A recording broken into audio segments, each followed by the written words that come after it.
দর্শক, পাকিস্তানে পা দিলেন রিশাদ হোসেন ও লিটন কুমার দাস। পিসিএল এ বাজবে বাংলার সুর।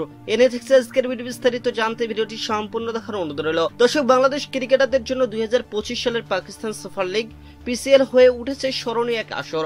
প্রথমবারের মতো লিটন কুমার দাস, রিশাদ হোসেন এবং নাহিদ রানা পুরো মৌসুম জুড়ে পিসিএল এ অংশ নিতে যাচ্ছেন। এর মধ্যে লিটন ও রিশাদ ইতিমধ্যে পাকিস্তানের উদ্দেশ্যে দেশ ছেড়েছেন, আর নাহিদ রানা সিরিজের ব্যস্ততা শেষ করে দলে যোগ দেবেন। দর্শক, বাংলাদেশ জাতীয় দলের নির্ভরযোগ্য ওপেনার লিটন কুমার দাস এবার পিসিএল এর দল করাচি কিংস এর হয়ে মাঠে নামবেন।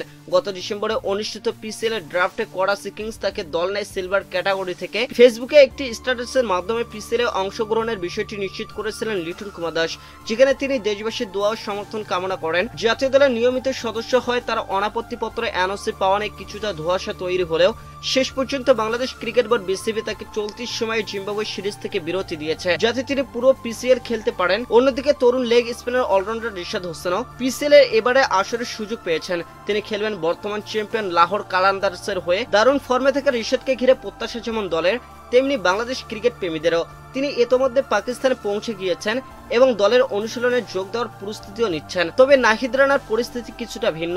জাতীয় দলে পেস বোলিং আক্রমণের উদীয়মান এই সদস্যকে পিসিএল এ দলে নিয়েছে পেশোয়ার জালমি। যদিও জিম্বাবুয়ের বিপক্ষে হোম টেস্ট সিরিজ চলাকালীন সময় পিসিএল শুরু হবে, তাই শুরুতে তাকে দলে পাবে না তার ফ্রাঞ্চাইজি। বিসিবির সিদ্ধান্ত অনুযায়ী প্রথম টেস্ট খেলেই নাহিদ পিসিএল এ দলের সঙ্গে যোগ দেবেন। এটি তার প্রথম কোনো ফ্রাঞ্চাইজি লিগে অভিজ্ঞতা হতে যাচ্ছে, যা তার ক্যারিয়ারে একটি নতুন মাইলফলক হতে পারে। এবারে পিসিএল এ পর্দা উঠতে যাচ্ছে 11 এপ্রিল ইসলামাবাদ ইউনাইটেড এবং লাহোর কালান্দার্সের মধ্যকার ম্যাচ দিয়ে।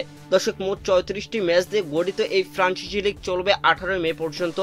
লাহোরের ঐতিহাসিক মাঠে অনুষ্ঠিত হবে এবারের ফাইনাল ম্যাচ। 6 দলের অংশগ্রহণে এটাই হতে যাচ্ছে শেষ আসর, কারণ আগামী মৌসুম থেকে পিসিএল এ যুক্ত হচ্ছে আরো 2টি নতুন দল। অর্থাৎ 2026 সাল থেকে প্রতিযোগিতাটি হবে 8 দলের অংশগ্রহণে। পিসিএল বিশ্বের অন্যতম জনপ্রিয় ফ্রাঞ্চাইজি লিগগুলোর একটি। এখানে খেলতে পারা দেশের ক্রিকেটারদের জন্য একটি বড় অর্জন।